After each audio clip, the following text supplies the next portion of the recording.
জীবন যে কত কঠিন আর বেদনাদায়ক এই ভিডিওটি দেখলেই বুঝতে পারবেন। ভালো করে দেখেন তো কিছু বুঝতে পারেন কিনা। আসসালামু আলাইকুম ভিউয়ার্স, কেমন আছেন? আমরা 13 তালিতে থাকি। হঠাৎ বিকট একটা শব্দ শুনে আচমকা লাফায় উঠছি। এরপর ভাবছি যে ঘরের আশেপাশে কোনো শব্দ হবে। এরপর দেখি না, ঘরে আলহামদুলিল্লাহ কোনো সমস্যা হয় নাই। দৌড় দিয়ে জানলার পাশে যখন গেলাম তখন গিয়ে দেখলাম এই যে এই লোকটা হয়তোবা এসি লাগাচ্ছিল বা এসি ঠিক করতেছিল। তার মধ্যে উনার হাত থেকে এসিটা পড়ে গেছে নিচে।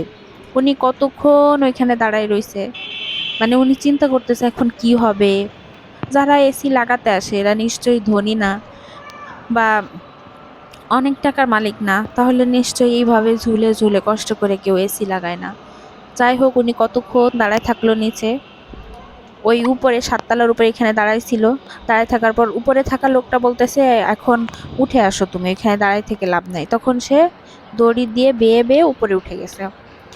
তখন ওনার উনার চুপ থাকা, চুপ করে দাঁড়িয়ে থাকা দেখে আমার মনটা এত খারাপ লাগতেছিল। ওনার কষ্টটা আমি তখন ফিল করতেছিলাম যে ওনার মনের মধ্যে কি চলতেছে। এখন যদি যার এসি, সে যদি লোকটা সহানুভূতিশীল না হয়, যদি বলে আমার এসি কিনে দিতে হবে, তাহলে তাকে এসি কিনে দিতে বাধ্য। যদি বলে আমাকে জরিমানা দিতে হবে। আর এসিটা যেভাবে ভাঙছে দেখলাম তো, কোনোভাবেই এই এসি ঠিক করা সম্ভব না মনে হচ্ছে।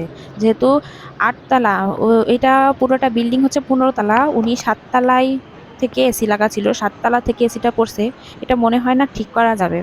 যাই হোক, উনি কতক্ষণ দাঁড়িয়ে থেকে আবার উপরে উঠে গেল। চিন্তা করেন যে উনার মনের মধ্যে তখন কি চলতেছিল। আসলে একটা কথা আছে, নিজের জিনিস নষ্ট হলে কিন্তু এত কষ্ট লাগে না, অন্যের জিনিস ক্ষতি হলে যতটা কষ্ট লাগে। তো আসলে জীবন দেখেন কত কঠিন।